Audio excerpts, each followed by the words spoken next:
Thank you.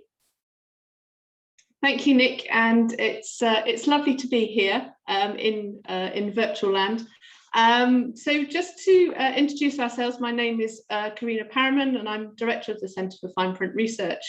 My background is in colour, in printmaking and 2.5 printmaking technologies.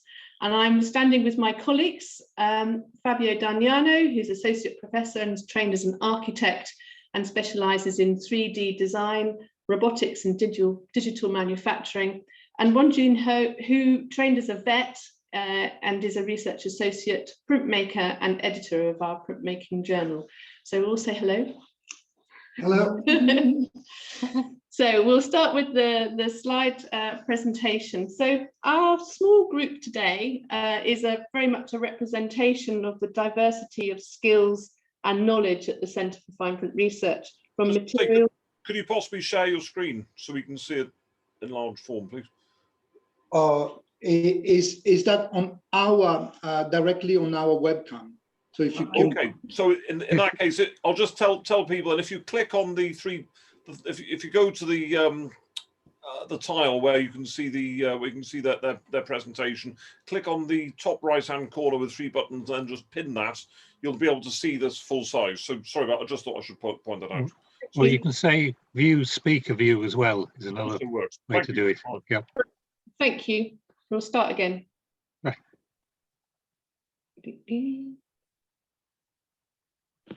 Okay, so thank you. So our small group today are a representation of the diversity of skills and knowledge at the CFPR, from material science to fine art. But all that we do is embedded in the real world.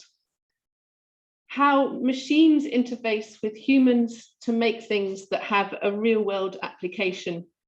So the reason why we've come together and are sharing nearly the very last session with you at the end of a long week is to explore the relationship between craft, tacit knowledge, and the digital embodiment. And we are increasingly living in a world of digital interfaces, touch screens in our pockets, technology at home, computing, robotics, and AI are beginning to establish an alternative approach to creative expression. However, we feel that these machines still fall short of the complex and fine motor tasks, such as the nuanced and the sensory and the perceptual. Feelings or sensations are super complex, and for the person manipulating materials, it can be the difference between life or death, something that is pleasing or ugly, or that is tasty or burnt. And we use all our human perception to gauge whether an action or a movement feels right or wrong. Of course, machines have automation, scalability, and tirelessness on their side, and their creative input is still up to the artist as author. But what are those looked for qualities in making? Are these qualities about homogeneity or smoothness or noise and idiosyncrasy? And what makes an artwork or a crafted object different from that which is mass produced, for example? In a way, as humans, we search for differences in the ways that marks are made. We look for a range of materials and the variety of tools that are used to make an artwork individual. So why are we asking these questions? Because in the world of reproduction, it is too homogeneous, mass market, and that is what makes the difference. So when we look at the way that we look for surface structure, the micro information in the sounds we hear and the surfaces we touch and the materials and colours we see that provide us with comfort that something is real. And this afternoon, we want to explore the relationship between skill and failure, craft and tacit knowledge that comes through making. How might we program machines to interpret materials in a different way and learn like we do? What is the judgment between robot and craft? And that is critical, and these critical judgments that the robot needs to take into account. Tacit knowledge can be seen as an internal reference library that trains senses, builds muscular coordination, and a complex of understanding of materials. So what do we mean by skill and failure? It seems to be a precondition for all making, but at best seems to be taken for granted. Becoming skilled is a transition from beginner and learning from mistakes, by developing proficiency of skills using materials and tools, to mastery and criticality of the process. Only through the difficult knowledge, the process of acquiring a skill, that tacit knowledge as such emerges. Tacit knowledge is unspoken, acquiring a deep knowledge that cannot be explained. It is embodied through practice and efficiently responds to materials and tools. Once learned, this knowledge frees the expert to observe the details, to be receptive to the anomalies that do not fit within the traditional paradigm. Comparisons can also be made with scientific revolutions and paradigm shifts throughout scientific history, as described by Joseph Kuhn. Our understanding in practice is that any form of practice, from craft knowledge to scientific development, is not linear, but follows many hypotheses and critical judgments. And like Kuhn and the master, recognizing that the failures, anomalies, and idiosyncrasies, and those potential leaps of faith are crucial to forge new knowledge. So how does a robot painter paint and draw? You may have recalled a previous presentation at EVA on robotic etching by Verity Winslow, which was called The Creation of Digital Etching Using Robotics.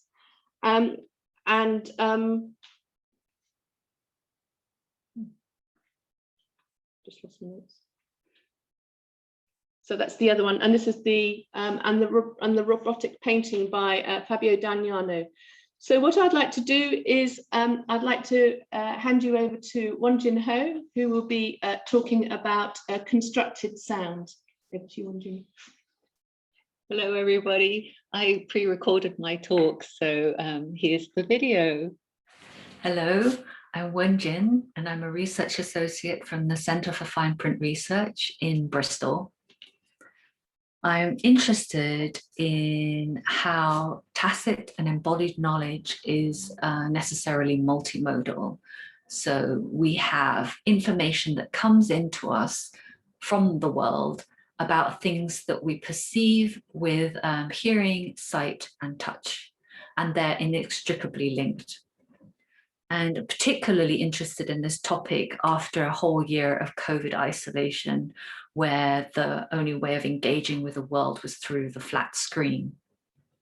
So one of the papers that is particularly interesting for me is Rachel Plotnick, who talks about affect and the flat screen. And she says that the emotional feedback is missing. And she talks about how in the analog days, telegraph operators would have some kind of slight syncopation in the rhythm of the way they tap their keys. And this would be picked up on by other operators. But that with the flat screen, we have this impenetrability, which is psychologically like a barrier to our engagement. And she talks of people wanting to rage poke into their device in order to achieve some sort of more active feedback. So I've been thinking about whether haptics and tactility can be achieved through proxies such as modulated sound. I just have to say, I am not a sound artist and I don't have particular sound sensitivities, but I am interested in craft methods and whether I might be able to break the computer generated sound and create something that's analog, but which has an intuitive feeling of recognition and understanding to the human ear.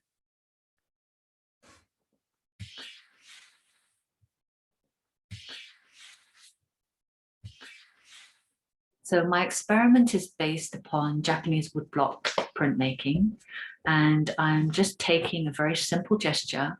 It is the movement of a V-shaped tool through a block of plywood.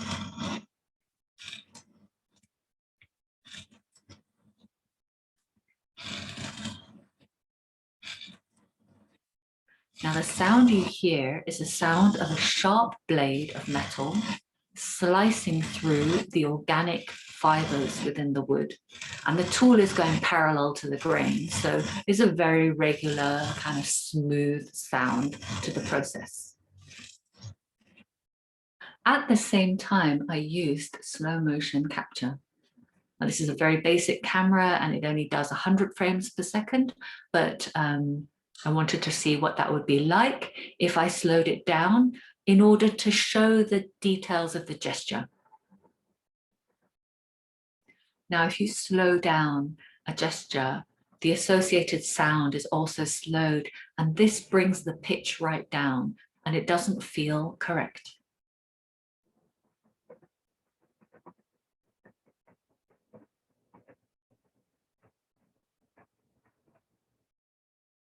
So what I thought is, what if I were to copy the arc of the sound, but construct a longer version of it by weaving together 4 similar actions with each other in order to create a new arc.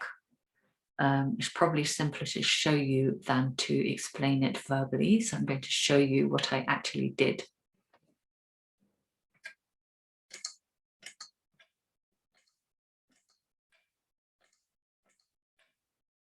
So I chopped up the sound profile for 4 gestures, which were as similar as I could make them. And I have woven them together, A, B, C, D, A, B, C, D, A, B, C, D.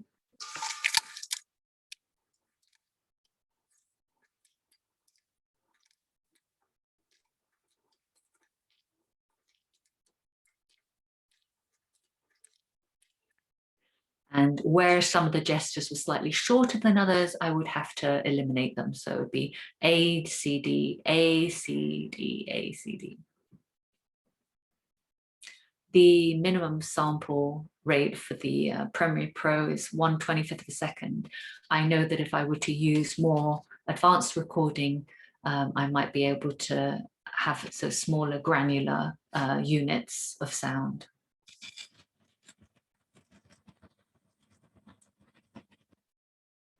And then I put this new sound arc next to a slow down version of the gesture, and this is the end result.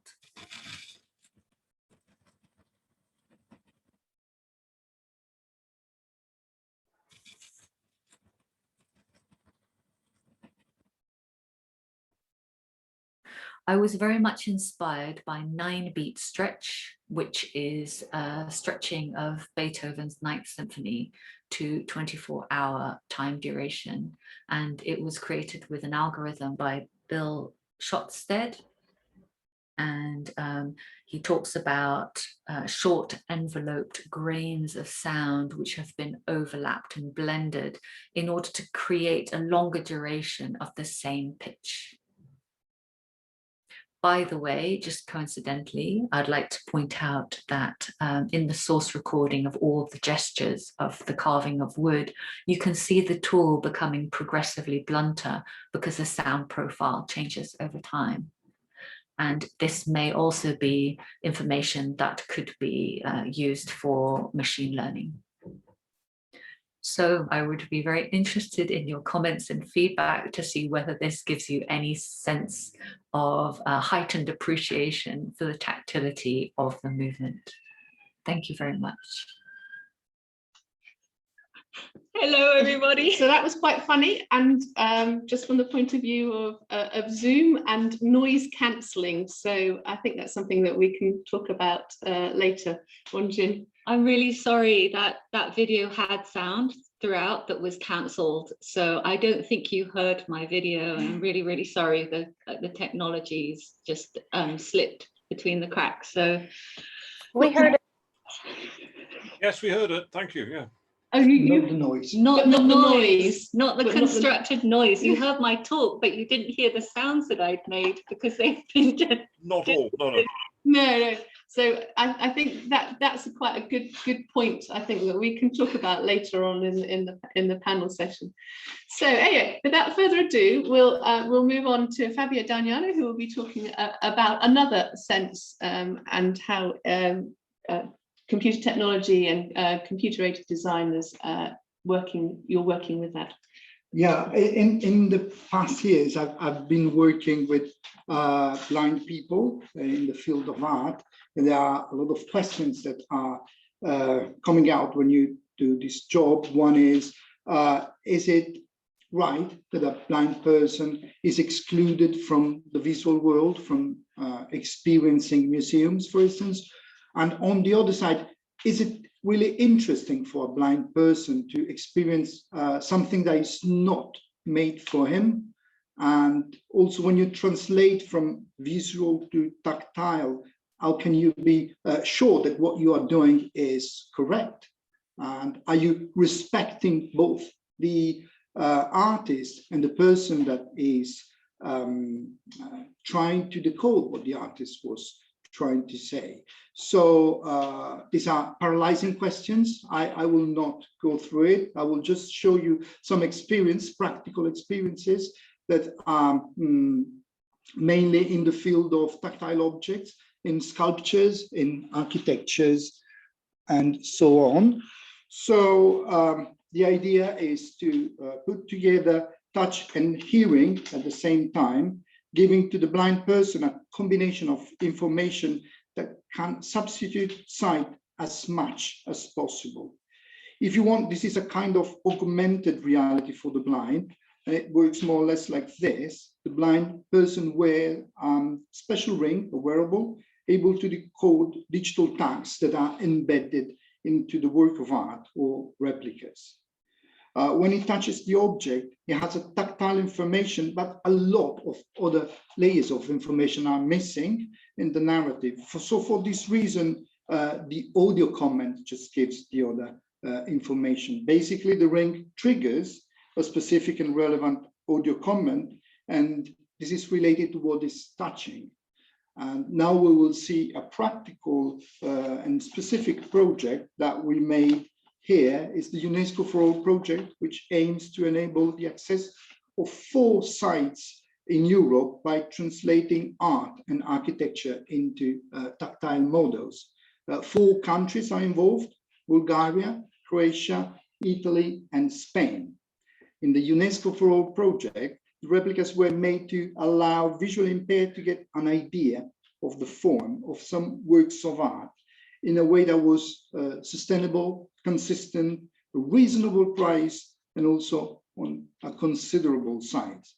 In addition, the material had to be pleasant to touch and easy to maintain, which is quite a lot of challenges. At CFPR, we produced all the tactile replicas of the objects. The first part was to translate real objects into digital model, and we did it through photogrammetry, digital 3D modeling, digital sculpting. And after having prepared the digital models, we turned them into real objects with a path that went from the real world to the digital and then to the real objects again. The construction of the replicas has been produced with different techniques: CN routing, for example, laser cutting, SLS raising printers are some of the technologies that we used. In some cases, we had to combine different techniques to achieve better results and to overcome the specific limit of tools. For instance, in case of undercuts, which are the parts where you can't reach the spots in the proper destination, we could not use, for instance, CNC machining. But on the other hand, CNC is great for larger parts. SLS printers instead is not suitable for larger parts, but it's great for details. So we had to mix different techniques, as you may see, combining models prepared partially with one technique and partially with another one, trying to get the best out of both worlds. Unfortunately, different tools work with different materials, and this would lead to misunderstanding during tactile exploration. In fact, the attention of the blind is mainly on the touch, and the risk is to convey misleading information while experiencing the model with tactile exploration, using different materials at the same time. In order to obtain a unique and homogeneous material, our only possibility was to use silicone molds, and then which would cast with the material that had the ideal characteristics. Moreover, because we had to replicate the same object at least 4 times for the 4 sites, the solution not only allowed material consistency and quality, but also an important reduction of the cost.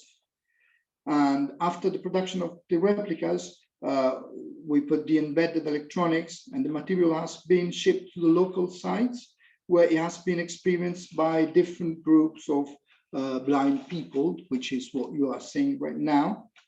And the project was awarded as a best practice at the UE Industry Days 21, which is a flagship event of the European Commission. So that was the end of my part. Hello. So I just wanted to talk a little bit about how the kind of the understanding of perception, human perception, and the need for the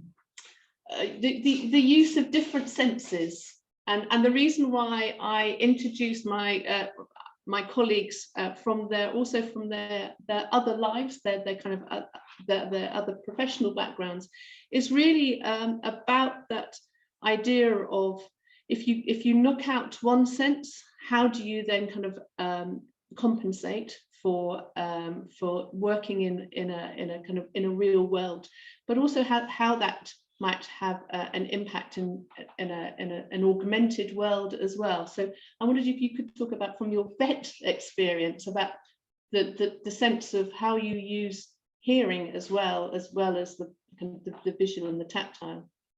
Well, it was a really interesting thing moving to a research field from such a practical tactile job, and of course it's incredibly pan-sensory. So we would use a combination of vision, smell, and ballotting, percussing, that kind of listening with the stethoscope, also kind of listening for crackles and wheezes and things as information that would then guide us with our next step in whatever we were doing. So it was a constant thing, as well as it augmenting the feeling of touch. If you were to do surgery, you would be interested in the sound of maybe how much resistance there was on a slippery vessel, which would feel very different from the sound of your glove moving off a softer kind of organ.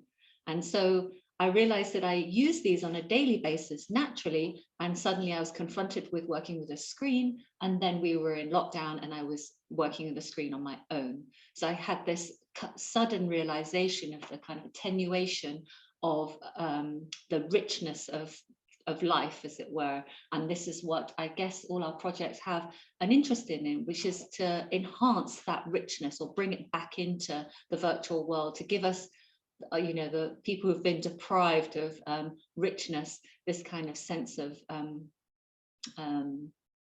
being fed or being topped up with things that we don't even name as food that we desire, but that we do require.